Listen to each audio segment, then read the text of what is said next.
Quoi? Sylvain qui nous parle encore d'un autre événement? Ben oui, on n'en a jamais assez. L'école du jeu, en partenariat avec la boutique L'Imaginaire. Au-delà de vos attentes.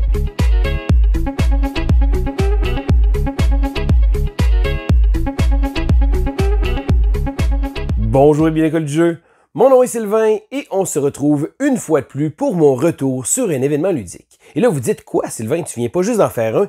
Eh bien oui, c'est juste que la semaine dernière, c'était le retour sur l'événement Ça va m'y play. Cette fois-ci, j'étais à Repentigny pour la présentation du 12 heures ludique. Le 12 heures ludique est fait par l'Organisation de Jeux de Société Québec. Et c'est un événement qui sert à récolter des fonds pour la recherche sur la sclérose en plaques. Donc, c'est un événement avec un bon fond parce que le but, c'est une collecte de fonds qui est déguisée sous forme de convention ludique. Il reste que c'est toujours très, très plaisant de pouvoir renouer encore une fois avec l'ambiance qu'on peut avoir dans ce genre d'événement. Parce qu'on se le cachera pas, pour ma part, j'adore ça, aller faire le tour des petites conventions, que ce soit là, Repentigny pour votre information, c'est à peu près à 2 heures de route de chez moi, donc c'était quand même pas trop loin. Et j'ai eu le plaisir de pouvoir participer à l'événement.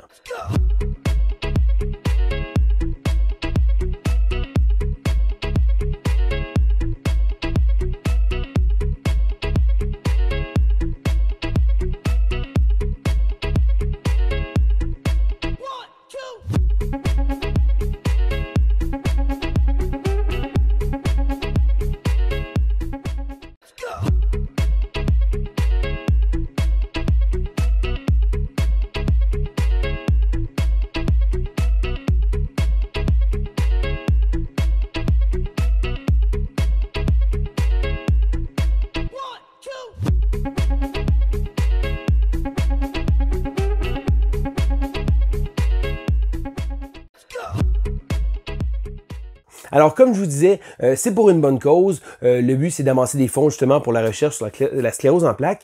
Et au courant, je pense qu'il y a des trois... Bon, il y a eu avec la COVID, bien entendu, il y a eu des événements qui ont été passés par-dessus. Mais au courant des 3 premières éditions, ça leur a permis de rapporter au-dessus de 10 000 $ pour la recherche. Donc, c'est vraiment, vraiment pour une belle cause. Et là, il y a un paquet de petits concours, des encans silencieux, des choses comme ça, pour justement participer et pour aider à la cause. Donc, oui, bon, il y a l'aspect de la cause, mais il y a également l'aspect de pouvoir se retrouver une fois de plus et voir un paquet de monde. Parce que, comme je le dis tout le temps, pour la plupart des gens, les conventions servent souvent pour aller jouer à des jeux. Pour ma part, oui, j'aime ça jouer à des jeux, mais jouer des jeux, c'est l'excuse parce que j'aime toujours ça, voir un paquet de monde et là, rencontrer des gens qui suivent la chaîne, qui viennent me voir, qui me parlent. Je trouve ça toujours le fun et je carbure littéralement à ce genre d'événement-là parce que c'est tellement le fun de pouvoir me promener autour des tables, expliquer des jeux à des gens. J'ai vraiment énormément de plaisir à aller faire mon tour dans ces événements-là. Donc, encore une fois, un événement bien réussi. Je crois qu'il y avait autour de pratiquement 250 personnes à l'événement. Avec la salle qu'on avait, on aurait probablement pu en accommoder un peu plus. J'ai parlé avec les organisateurs qui disaient ça justement au début, c'était la première fois qu'ils faisaient ça dans cette salle-là, mais à voir la façon que c'était disposé, je pense qu'on aurait pu rajouter encore plus de monde et c'est probablement ça qui va arriver l'an prochain lors de la prochaine édition justement de l'événement. Donc toujours un événement agréable et là, je prendrai pas le temps de remercier individuellement tout le monde avec qui j'ai pu jaser, mais merci à tout le monde, c'est toujours agréable de voir des amis qu'on voit pas souvent, des gens qui malgré le fait qu'on a une grande distance qui nous sépare, lorsqu'on se revoit, c'est comme si on était des amis de tous les jours. Et pour moi, c'est vraiment cette ambiance-là, cette ambiance de camaraderie qu'on peut avoir au niveau de ces événements-là. Mais là, je parle, mais je vais vous parler un peu également des jeux. Ben oui, parce que j'ai joué quelques jeux. Bon, on se le cachera pas. Je parlerai pas des mêmes jeux parce que c'est drôle parce que j'ai eu Ça va m'y play, après ça les 12 heures ludiques et j'ai sorti à peu près le même arsenal de jeux. Donc j'ai commencé avec une partie de Foundation of Rome et là je repasserai pas encore une fois là. C'est le gros jeu qui est sorti de la grosse boîte avec les belles miniatures de bâtiments, un jeu très très agréable. Bon, j'en ai déjà parlé dans ma dernière vidéo, mais ça fait toujours fureur. J'ai fait une partie à 5 joueurs et j'ai vraiment beaucoup apprécié. J'ai encore joué à Longshot de Dice Game, encore une fois, un autre jeu que je vous ai parlé parler. C'est un jeu que j'aime beaucoup sortir en convention. On peut réunir 8 joueurs et c'est très très rapide, 20-25 minutes. Je tiens à faire une rétraction publique et là, j'ai montré ce jeu-là à énormément de monde et il y a une petite règle que j'ai fait en erreur, donc je m'excuse. Si je vous ai montré le jeu, je vous l'ai montré avec les mauvaises règles, c'est une grosse honte à moi. Je m'excuse, je suis rempli de blâme et de tristesse de vous avoir parlé de ce jeu-là et de vous l'avoir montré de la mauvaise façon. Donc, c'est une petite règle, un petit changement de règle, mais bon, que voulez-vous, c'est le genre de choses qui peut arriver. Par contre, j'ai eu l'occasion de jouer à quelques nouvelles parties, donc des nouveaux jeux que je n'avais pas encore essayés. Et je vais commencer avec un drôle de coup de cœur pour l'événement, mais c'est le jeu Bag of Chips. J'avais vraiment zéro attente avec ce jeu-là. Un petit sac refermable avec, bon, comme des petits chips si on veut. Là, ça se trouve être des morceaux de carton très très épais. Et c'est un jeu que j'ai vraiment vraiment aimé. J'ai joué plusieurs parties d'ailleurs.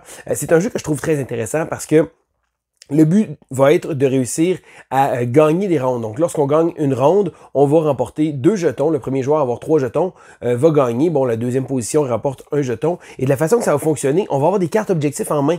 Donc, on va avoir 6 cartes objectifs en main. Et là, lorsqu'on va retirer, on tire un certain nombre de chips, si on veut, du sac.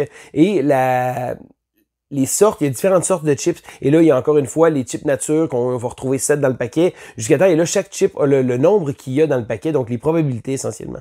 Donc, on a en main une tonne d'objectifs, donc encore une fois, 5 ou 6, qui va avoir, donc, essayer d'avoir plus de chips nature que de chips barbecue, par exemple. Là, c'est très facile à faire, donc ça donne très peu de points, mais des fois, ça se pourrait de réussir à avoir les 3 chips barbecue qu'il y a dans le sac, ou avoir plus de chips assaisonnés que sel et vinaigre, et on voit toujours une idée claire de c'est quoi les probabilités. Donc, c'est vraiment, on mise sur des probabilités. Donc, après le premier round, après avoir tiré, je crois, 5 chips qu'on va mettre sur la table, et là, ce qu'on va décider, on va retirer 2 objectifs, donc 2 objectifs de notre main que on ne fera pas.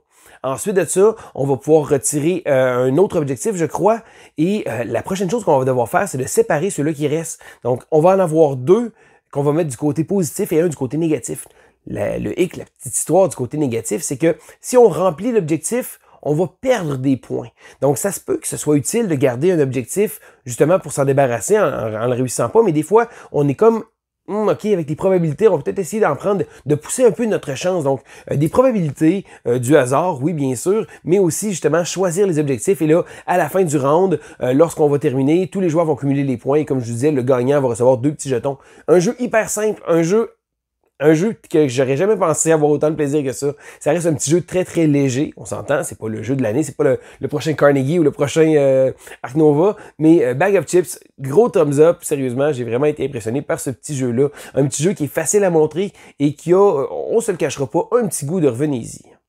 Parmi les autres jeux que j'ai joué une partie de Hidden Leader. Alors, Hidden Leader est un jeu où on va devoir manipuler un plateau central. Donc, un plateau central avec 2 pions.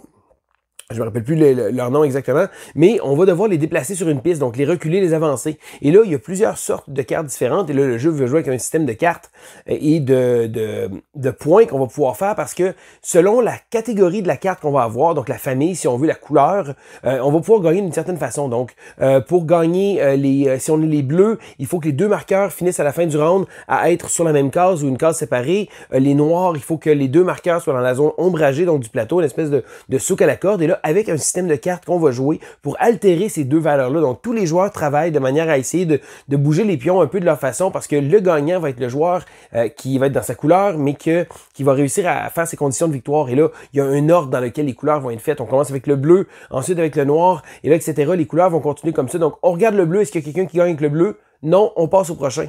Et là, c'est un jeu que j'ai trouvé très intéressant. Je pense que c'est un jeu on a joué à 5 joueurs. C'est peut-être un petit peu trop chaotique à 5 joueurs. Donc oui, ça prend de l'interaction pour que les joueurs jouent ensemble de manière à manipuler un peu tout ce qui se passe. Je pense que le jeu serait peut-être meilleur, mettons, avec peut-être 3 joueurs. Mais encore là, peut-être que je me trompe. J'ai quand même bien apprécié ma partie, mais je pense que c'est un jeu qui gagnerait à être rejoué, je pense, pour ma part. Et le prochain jeu que je vais vous parler est le jeu Fjord. Alors, Fjords est un jeu qui existait il y a déjà plusieurs années, un jeu que je ne connaissais pas. Et là, il a sorti une nouvelle édition, donc pimpé au goût du jour, une belle boîte, des belles tuiles. Fjord est un jeu de placement de tuiles à l'origine à 2 joueurs, mais là, ils ont fait une version qui allait maintenant de 2 à 4 joueurs. Donc, à la base, le concept est très simple. On va piocher des tuiles de manière à créer une espèce d'environnement, un peu une carte, si on veut, de placement de tuiles, un peu à la Carcassonne, en s'organisant pour que les montagnes et les lacs, ils tout fit ensemble. Et après ça, donc pendant qu'on va le faire, de temps en temps, on va pouvoir placer des huttes. Et là, les huttes vont passer pour la deuxième partie, parce que lorsqu'on va terminer de placer notre plateau de jeu avec les huttes qu'on va placer à différents endroits stratégiques, à ce moment-là, c'est là que la deuxième partie commence. On doit déployer nos petits bonhommes, donc nos meeples, on va les déployer. On peut les déployer adjacent à une hutte qu'on a, ou adjacent à un personnage qu'on a déjà placé. Donc, ça devient une espèce de jeu où les joueurs vont devoir tenter de placer les bonhommes de manière à bloquer les autres. Donc, c'est un jeu qui... On a joué à 4 joueurs. Ouf, le jeu a été long et pourtant ça a été une partie de peut-être une demi-heure, même pas, mais la première section du placement de tuiles, on a énormément de tuiles à placer et on avait de la misère à placer nos tuiles de manière efficace. C'est juste qu'on regardait les tuiles et presque tous les joueurs essayaient de participer de manière à juste réussir à faire fitter une tuile. Je dirais que la deuxième partie du jeu s'est passée tellement rapidement, la partie où on bloque, ça me fait penser un petit peu des heures de Battleship. Et encore une fois, j'aime cette idée-là. Il y a également le jeu Great Plains qui est sorti il y a pas longtemps, qui fait essentiellement la deuxième partie du jeu. J'ai trouvé qu'à 4 joueurs, le placement des tuiles, on était tanné, on avait hâte de finir le placement de tuiles pour pouvoir continuer le jeu. C'est pas bon signe d'habitude. Donc je pense que c'est un jeu qui m'a vraiment déçu à 4 joueurs. Je pense quand même qu'à 2 joueurs, il doit bien aller, il doit mieux rouler parce que c'est un jeu rapide. Mais là, étant donné qu'on avait tellement de tuiles, on cherchait où les placer. Ça fait là, non, ça fait pas là. OK, on recommence, essaye. Et je trouve qu'on a passé énormément trop de temps à essayer de faire fitter les tuiles. Donc malheureusement, Fjord pour moi a pas été le succès escompté.